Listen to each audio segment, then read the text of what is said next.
আগরতলার দুর্ঘটনা এবং বারুইপুর কাণ্ডের আবহে বিজেপি সরকারকে একহাত নিল কালীঘাটপন্থী তৃণমূল।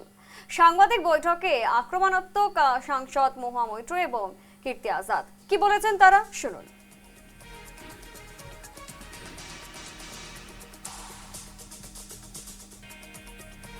গাদ্দার বেঈমানদের নিয়ে অনেক সময় নষ্ট করেছি আমরা।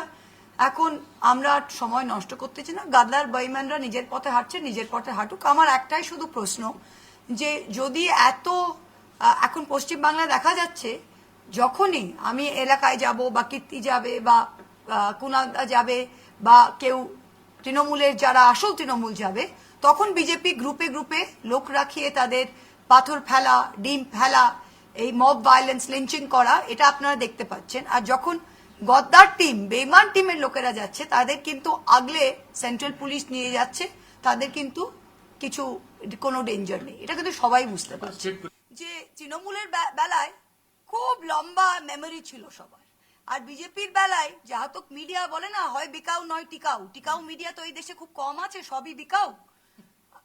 আমি ক্ষমা প্রার্থী আপনাদের কাছে যদি কারো মনে লাগে, কিন্তু আমাকে না বলে উইথ ডিউ রেসপেক্ট বলছি, আজকে 19 জন লোক মারা গেল তারাতলায়। কদিন হলো? 2 সপ্তাহ হলো। খুব লাফালাফি হলো, আপনারাও খুব লাফালাফি করলেন।